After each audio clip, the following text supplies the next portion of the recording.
And I was thinking, so everyone speaks about empathy a lot nowadays, and you've done the research and so on. I was thinking, okay, let's say, because you said empathy is a skill set and it's a choice. So Mm. the way I looked at it, I'm like, okay, if it's a skill, then I should be able to apply the same rules as any other skills. So with, let's say if I'm learning the piano, first I need to understand the keys and so on and whatever. But I don't think anyone's talked about what would like an empathy, if I could do a course and get an empathy certificate at the end, what would that look like? What are the facts that would need to be in there to map out like a course for empathy? Yeah, absolutely. It's something I love to talk about. I think most of them, so that we can talk about some of the skills, but most of them come back to listening in some form. Listening is probably the backbone of empathy. And ironically, similar to empathy as a concept, we don't teach people to listen. We don't teach our children to listen. It's not in schools, and it's certainly not in the workplace.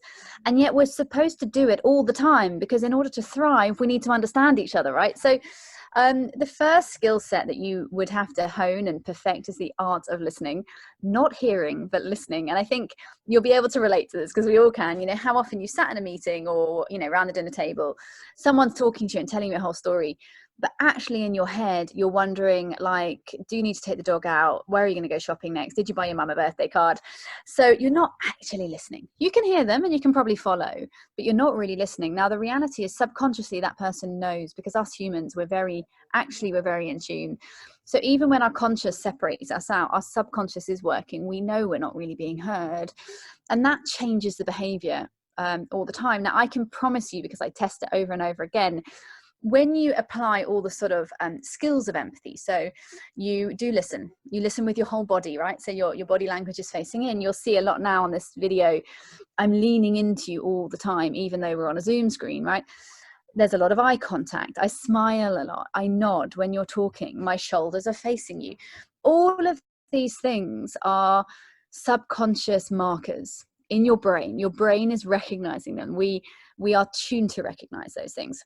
And you cannot underestimate them. And yet we forget all the time. We constantly on our phones, multitasking, saying, yeah, I'm hearing you.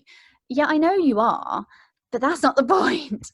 So, technology, which can also enable empathy, by the way, but technology, distractions, again, this busy life takes us away from these skills that are actually very natural to us. So those are some of the, if you did a course, as you said, to get a certificate in empathy, those would be some of the things that you really practice. There's another thing which is really fantastic and just really fun to talk about, which is mirroring, which is built from our mirror neurons in our brains. And the most basic example is yawning. I talk about it in my book.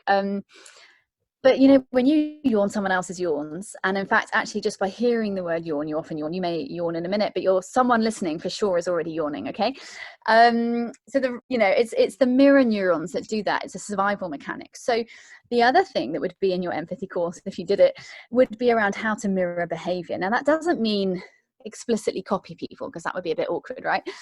But responding to how other people are. So if their tone is very fast and they're talking very fast and they're obviously really busy and you talk really slowly, and it won't work. They'll be irritated with you, okay?